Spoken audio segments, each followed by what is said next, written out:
I'm Bill. And I'm Candace. And we're the Disrupters. Hey, it's nice of you to make it today. You say that every time I show up. Well, I'm just shocked. Well, I'm always shocked when I come through the front door, to think that you're still here. Well, between your knuckle dragging and, all that stuff. But we had an exciting time while we were gone because I guess there's some institution somewhere with a rubber room that's now got a bunch of emails piling up. From the Flash, Wednesday show that we did where I told them you were on vacation. Why would you do that? In a rubber room. Why would you tell anybody that? Locked down. Once again, Grumpy Grandpa has arrived to the show, and he's being grumpy. That is correct. And that's probably why the listeners plug in, because they're in shock and awe at your behavior. They're in shock and awe that I allow you to continue with the show. I know. Your rowboat is getting thick. Hey, the deep. Bubble Tower has spoken. And welcome to the show, Mr. Producer Chris. Thank you. Yeah, we're glad that you're here. Today you're going to introduce a very special guest. I am absolutely intrigued by the industry, and it's cutting edge, and it's going to be something that our nation will be talking about for a long time, because it's not that it's coming, it's here, but businesses are so far behind it that they have a lot of catching up to do. And so what I am proud and excited to introduce Tiffany Chhuom of Fth Tech. And so welcome to the show, Tiffany. Thank you. I'm excited to be here, and I love that we're already starting off by talking about rubber rooms, because I'm also a therapist and have worked in those environments. Well, I know, and Candace was there for a couple of weeks, relaxing. I've listened to the show a lot, and I kind of thought you would be the first candidate for that environment. Wasn't that cutting? The truth has been spoken. Okay, moving right along. Yeah, I thought that might be. I'm going to call my therapist now and see if she's at home. Yes. Hope I know him. Yeah. You're just going to make a phone call. Right. So, Tiffany, tell us a little bit about Fth Tech. Sure. So, I have been working in this space of healthcare, technology, and ethics now for over a decade. And I started out at the University of Washington, where I was overseeing large teams of 25 people, and they were going all around the state of Washington in trailers and trucks and SUVs and popping tents, trying to hunt down parents to do research on child welfare and our CPS system. And I had a really hard time keeping track of 25 people, so I started using smartphone apps and social media for work purposes, and realized pretty quickly we needed some standards in terms of ethics. You bet. The big word, ethics. I know, the ugly word. Yeah, it's very ugly. I like it. To those who don't have them. Yes, well put. Well put. Have I unplugged your microphone for this show yet? So why should that matter to businesses across the board? Sure. I mean, for every business, no matter the size, I think it matters a lot, because whether or not you're asking your employees to be online or to surf the web or be on social media or not, you can't control what your employees are doing every minute of the day, and you can't expect them to do the right thing if you don't give them clear expectations and training. And I love to share a story about a situation that happened not that long ago. It was a large retailer that had chains all over the country, and there was a customer who went in and they were looking for some merchandise. Two folks were working on the floor. Nothing about their job required that they be online or they be on social media, but they were playing on their personal cell phones, which happens quite a bit. And one of them decided to take a picture, a not so nice picture, of the customer, and then shared it on a social media application. And pretty quickly, it just so happened that the customer had a friend who saw this picture, took a screenshot, sent it to the customer got an attorney, and they won a lot of money. Wow. That's just one example.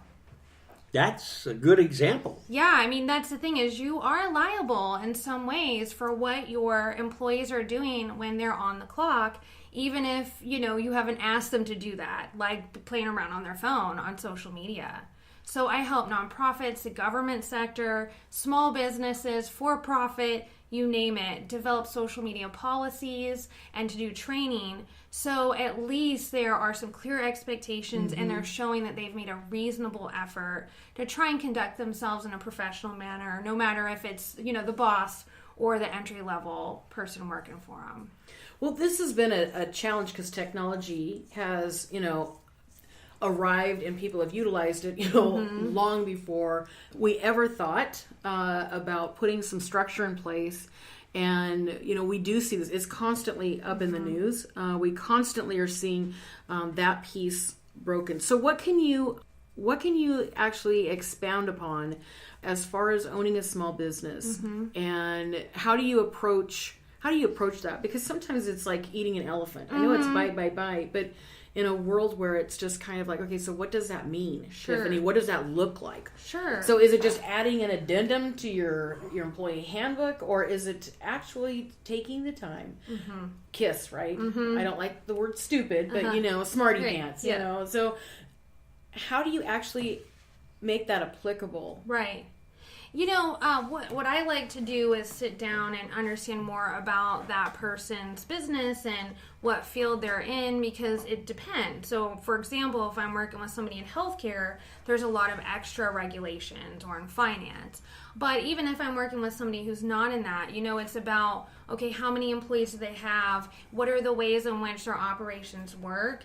And I think what's really important is to understand, as you said, this is a constantly changing setting, right? So the risks change in terms of safety and security. You really need somebody who eats, breathes, and sleeps, smartphone applications and social media. And so if you're a business owner, 9 times out of 10, you don't have the time to be intimately understanding the user agreements and the security risks as they change for 5, 6, sometimes up to 10 different social media platforms.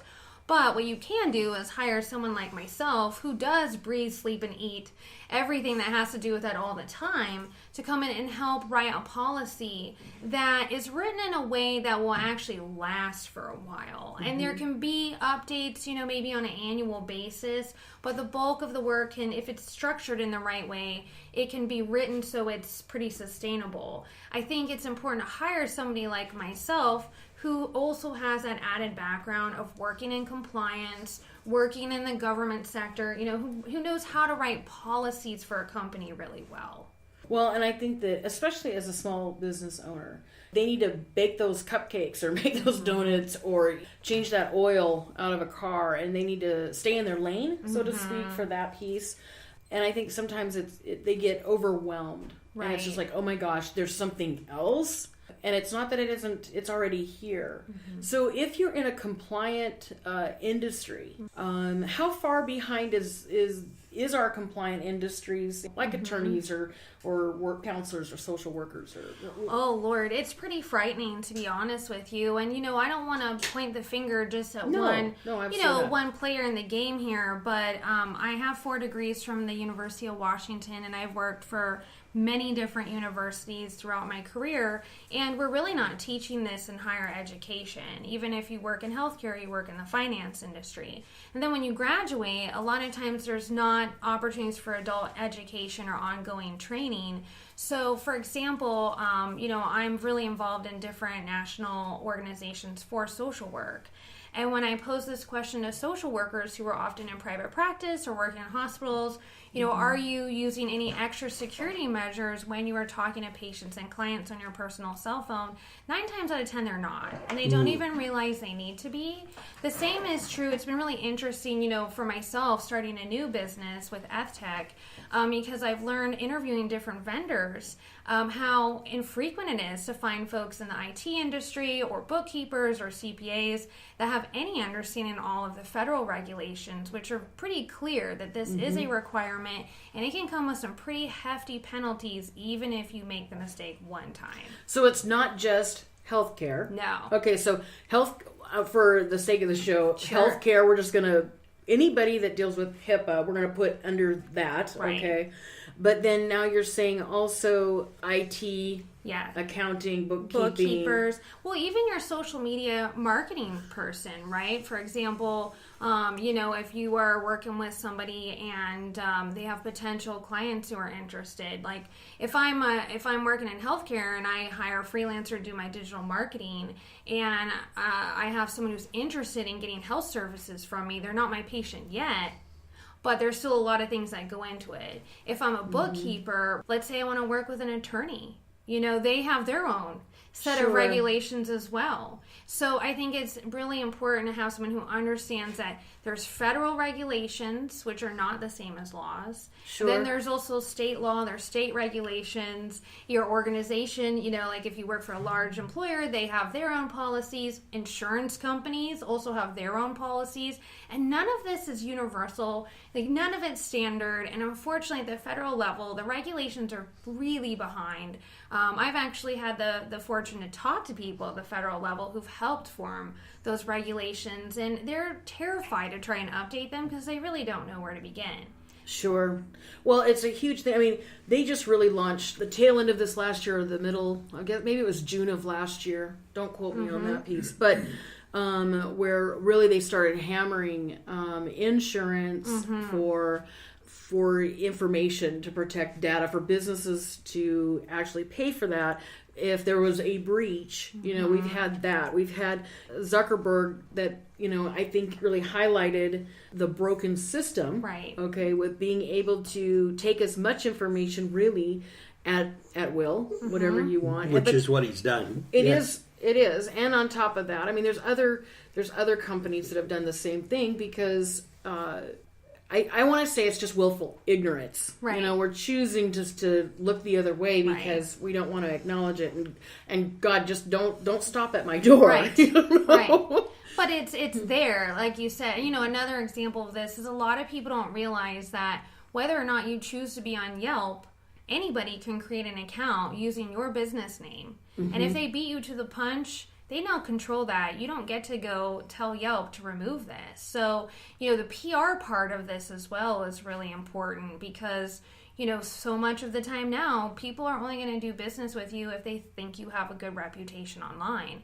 But Absolutely. just trying to control that, can be really difficult. And I think living here, especially in Washington State, where we've got so many big players in the tech industry, there's a higher expectation that you are, as a small business owner, thinking about these things, how you come across on multiple platforms, how you conduct yourself. And I think at the end of the day, it is wise to consider hiring folks to help you do this work.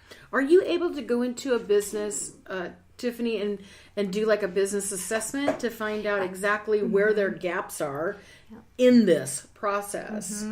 Yeah, like a mock audit, right? So that's what I would do. So depending on the industry, figure out, do they have, are there audits happening for your industry? How often are those? What are the things that they look at? I did do compliance work and prepared for auditing even in academic research and also in healthcare, and those standards are pretty high. So I'm one of these odd people that actually enjoys creating regulatory binders and quality control procedures. And while it doesn't sound fun, it's a lot more fun than paying a $150,000 fine for a one-time mistake. Yeah, I totally agree. So I'm a listener. I'm not sure if I need you, but I want to open up that conversation. How do I get a hold of you? Sure. So you can reach me either at info@ftechnation.com. I am also on LinkedIn, Instagram, Twitter, Facebook, you name it, all the different social media platforms. Now, I have a technical question. I'm going to roll it back a little bit. You were talking about a gal that had a picture taken and it flustered into a mess. When somebody goes in to have a podcast, because everybody now has camera phones. I mean, that's normal. What is the legality of taking a picture, and maybe it's when we do a podcast, we have a sign sheet that they have to give us rights to, publish and all that. But if somebody's child or something walks in behind them, and that picture then is taken and put onto a Facebook platform, what's the liability? Are we liable for that, even though we're not intentionally? Yeah, for example of this is if you then find yourself in front of a judge, often the judge is going to look at, did you make a reasonable effort for your industry? So were you more negligent than the average person in your industry or less? Which is why if you just take some good measures, like you have a policy, you make sure your staff have it, and you do actually cover